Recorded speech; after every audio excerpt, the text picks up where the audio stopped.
way through the future of the world and with luck manage our affairs better than we had in the past. Of course, that's a doctrine of the value of history which goes back to the ancient world. I mean, there was a belief that history made one wise, that it was a sort of civic education, that it enabled you to understand how to conduct yourself now as a statesman or stateswoman and do better. I suppose I rather feel that in that sense that argument doesn't work anymore. I think that the only lesson history teaches in that sense is that there aren't any lessons to be drawn. I do share the view that history does teach about understanding oneself. I think it's not so much about identity. I think it's about self-awareness. It's about understanding ourselves in relation to the broader world and the world that existed before us. That's not a lesson of history, but I think it is the most important purpose of it. But the notion that it teaches some sort of utilitarian lesson, if you, as it were, studied Clement Attlee's Labour government, you'll do better if you were Tony Blair than if you didn't study it, doesn't seem to me on the whole to be a very sensible way to proceed. I think Tony Blair ought to know more about the political history of Britain in the 20th century than he self-evidently does. Whether it would actually make him a better Prime Minister, I don't know. It would certainly make him a better person. I mean, Brenda, do you think, going on from that historians ought to have more influence on policy? Oh, definitely not. It's an act.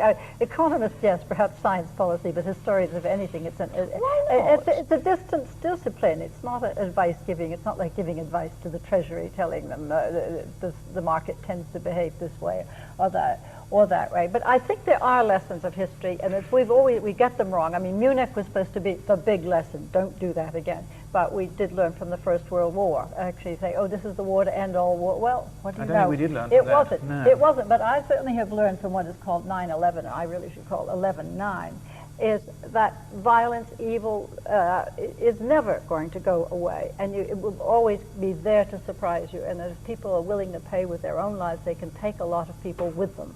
We've got to find formulas, ways of trying to reduce this, but it's going to be, it wasn't just all got rid of with Hitler. Now, Felipe is fuming. That's a fairly general lesson, but it is a lesson, and therefore, you can't consistently say that you've learnt that from the past, and on the other hand, that the past isn't full of lessons for us. Because although I was very persuaded listening to David, the riposte to this argument, there are no lessons in history, is where else are there lessons? When everything that we know about is in the past. We have no other basis on which to speculate about the future than inferences we draw from the past. And they may be wrong, but I'm afraid I can't agree with Brenda that the speculations of economists are any more likely to be right. I think one of the lessons of history is that the speculations of economists are usually wrong. So why yes, I would support that. People... I'm not sure that's a lesson, but it's certainly a miserable conclusion, which is probably not quite the same as a lesson. Well, if Felipe is right, and all our lessons do lie in the past, I mean, why? That's a big question. Sure. If anybody can tell me where else you can get lessons from, I'll defer to them. But in that case, why are historians so low down the pecking order of advice givers? Oh, it's our own fault. It's our own fault for being so boring. I think we have to be very careful about what lessons from the past are. The past is the repository of all information because everything occurred in a past time. Whether that's a lesson, I think, is a serious issue, not just splitting hairs. The notion of why don't historians matter, why aren't we all phoned up all the time by the policymakers, we have to be careful about this because I'm not sure there was ever a time when they did matter in that sense. I mean, this question... or Macaulay? Well, I don't think they mattered. Macaulay was, of course, a professional politician who also wrote history. That's a different issue. I mean, if one wants to say why don't professional politicians write history anymore, that's perhaps a separate question, though someone like Roy Jenkins would probably produce a fairly stout riposte to that. I think the notion that there was once upon a time a golden age when every statesman was either a historian or was enthralled to the doctrines of history and believed that they needed historical advice is, I suspect, a myth. I really don't know when that age existed, certainly not in Britain. It is true that Gladstone or Asquith or Churchill or Macmillan were very well read in history as part of the sort of upper-class education that people like them got, whereas, as it were, Blair or Haig or the present crowd are on the whole not.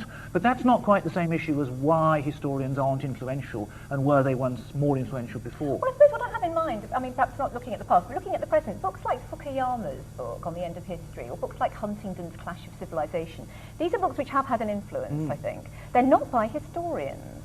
So there obviously is a thirst, isn't there, for grand narratives, grand explanations. And very good, pithy titles. Yes, there are plenty of books by historians that have had lots of I think that I wouldn't perhaps go so far as to say there was this golden age that David denies existed, but I think it is true that there have been periods in the past when history, and therefore, to some extent, historians and people who made it their business to study the past did come higher up the pecking order, were public intellectuals. I mean, I think in Carr's own generation, you couldn't open the papers without seeing a piece by Carr or A.J.P. Taylor or Hugh Trevor Roper or Isaiah Berlin, and they were always on the media, and people were being instructed by them. I think that all of those individuals in different ways enormously influenced the culture of their times. But aren't we arguing that that's the case now? It's just that the means for doing it now, or the mode of doing it now, is television rather than the newspaper. Well, no, I don't. I mean, we can't have the argument both ways. I mean,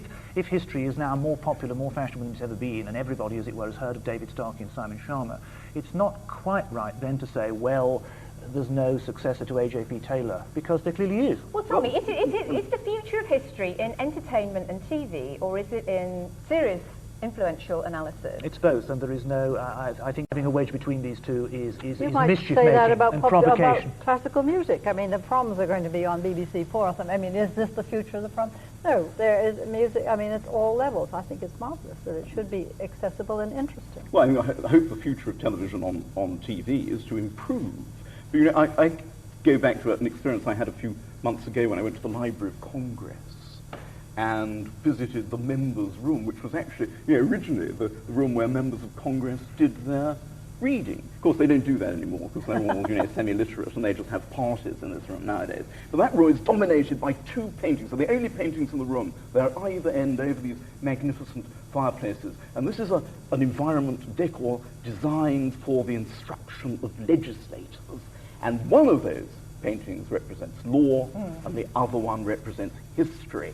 In those days, that was decorated in 1896. In those days, history was an inescapable part of the mental world of someone who was a professional legislator. I don't think, I don't know what they're doing in the Welsh Assembly and the Scottish Assembly and all those other ghastly white elephants which they're building nowadays to house legislatures, but I don't suppose that any of them gives history the same privileged place in the iconic environment. Well, that's one of the things that history was considered to have a purpose. Was just America was a country designed on pieces of paper with a purpose. So then you had to learn it to learn the lessons of what your country was about. I think as the nation state declines in importance, it's rather harder to write the history to say, actually, but we have to take in all these other groups as well. But it's there waiting to be rewritten. Last word to David, future of history, David. Well, I'm not clear that these legislators, full of history, as Felipe has said, did all that well, actually. So, well, they created the greatest superpower in the world. No, they didn't. That happened later on when they were reading less history. The last word, I think one has to watch all these fake distinctions between accessible history and scholarly history, between history done by historians and history done on television. Okay. History is more exciting than ever, and that's all to the good. David, thank you very much. That's all we've got time for. And thank you to all my guests, and from the talk show, good night.